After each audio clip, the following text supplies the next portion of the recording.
29th ceasefire violation has taken place in the last 12 days. Ceasefire violation in Hamirpur. Firing started at 8:30 this morning. Pradeep is reporting on the story and is with us on the phone line. Pradeep, give us more details about the latest violation that has taken place.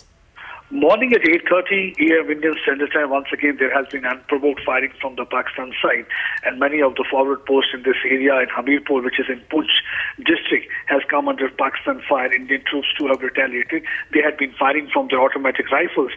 This is the area where the 656 and 650 Mujahideen unit of Pakistan Army is deployed, and they had been continuously firing at Indian posts for the past so many days. But today morning, once again, there had been a firing. Right now, the alert has been sounded on the border. There is every possibility they may be under the cover of fire. They will try to infiltrate and push in terrorists. But now it will be wrong to say that there has been a ceasefire violation, because there is hardly any day when there is no firing, especially in this Indo-Pak border in Poonch area. So the ceasefire, which is now will be completing 10 years in few months, no more holds, at least in this particular sector. For the last 12 days, as you rightly said, there has been 29 ceasefire violation.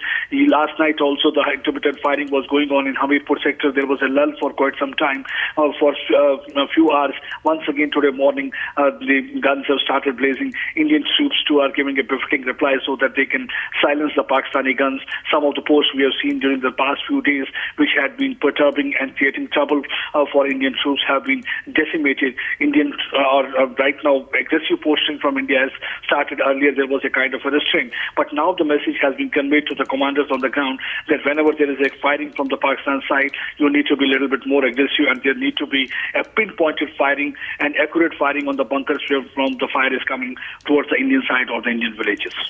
Despite some real hard talking on the part of India, and also the fact that you're mentioning that the troops on the ground have been asked to become rather aggressive, why is it that these violations are continuing to take place, Pradeep?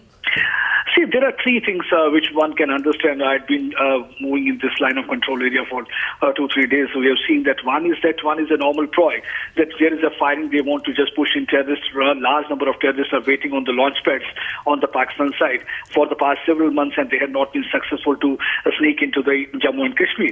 So they are trying to provide the cover fire so that they can be pushed into this side. The second is that they want to distract the attention of the troops, because the kind of the mortar they are firing, like 65 mm, 80 mm mortars are being fired. They want to create panic, distract attention of the troops so that they can push in terrorists from the other side, or they can carry out the bat attacks on some of the posts to make headlines. And the third is definitely they want to once again internationalize the Kashmir issue, as we have seen yesterday what Nawaz Sharif said in his speech. Also, they're once again trying to shift the focus, international focus on Jammu and Kashmir, because it had been almost off radar of the international community for quite some time. They were focusing on the other areas like Syria. They were focusing on what is happening in the Middle East. They were focusing on what is happening in a northwestern frontier province or Afghanistan. But nobody was talking on the Kashmir. That is what actually the Pakistan Nawaz Sharif is trying to do. This is one of the reasons that they are once again trying to escalate tension on the Indo-Pak border to internationalize the issue. That is one of the reasons. And one more thing which we came to know, that Kiani, whose extension is going to compete in the month of November, he is also looking for a rehabilitation. There is a reason to believe that maybe he has asked the commanders on the border to keep on escalating tension, so that once Nawaz Sharif has to choose for the Chief of Army Staff, he may have no other option but to give another extension to Kiani, the Pakistan Army Chief.